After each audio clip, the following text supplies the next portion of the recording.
Plant FAQs, Cupaniopsis Anacardioides. The tuckaroo, a resilient Aussie beauty with hidden depths. For years, I've been captivated by the Australian landscape. The eucalyptus with their koala companions, the vibrant coral reefs teeming with life. It's a land brimming with unique flora and fauna. One particular tree, the Cupaniopsis Anacardioides, has recently piqued my interest. This Aussie native, with its multiple common names like tuckaroo, carrotwood, and beach tamarind, boasts a resilience and beauty that compels me to learn more. The Cupaniopsis Anacardioides is a stunning evergreen tree belonging to the soapberry family, Sapindaceae. Reaching heights of 8 to 15 meters, it's a familiar sight along the eastern and northern coastlines of Australia. Thriving in littoral rainforests on sandy soils and near estuaries, the tuckaroo showcases a dense canopy of dark green, glossy, pinnately compound leaves.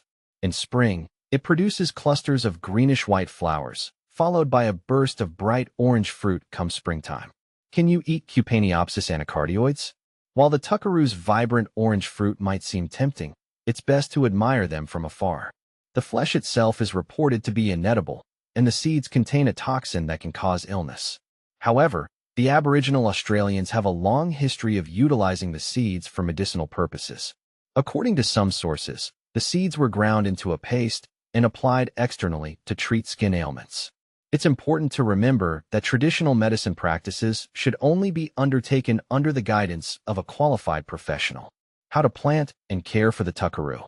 The tuckaroo's resilience and adaptability make it a popular choice for landscaping in its native Australia. If you're considering adding this beauty to your garden, here are some things to keep in mind. Sunlight. The tuckaroo thrives in a sunny or partially shaded location. Soil. Well-drained soil is crucial. Sandy soils, or those amended with sand, will provide the ideal growing conditions. Watering. Regular watering is essential for young trees, but once established, the tuckaroo is quite drought-tolerant. Mulching.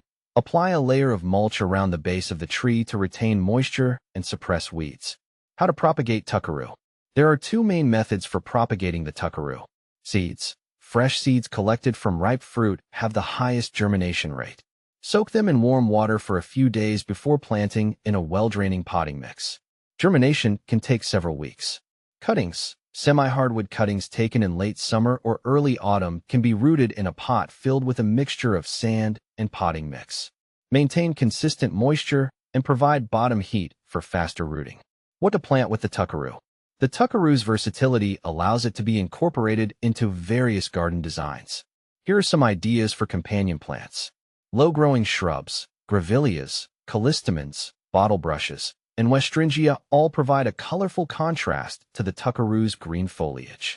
Ground covers. Native grasses like kangaroo grass or lomandra add texture and visual interest to the understory. Flowering perennials. Consider adding splashes of color with kangaroo paw, emu bush, or native hibbertia. By selecting plants with similar water and light requirements, you can create a thriving and aesthetically pleasing garden that complements the beauty of the tuckaroo. The allure of the tuckaroo. The tuckaroo is more than just a visually striking tree. Its resilience in harsh environments and its historical significance for the Aboriginal Australians add depth to its appeal.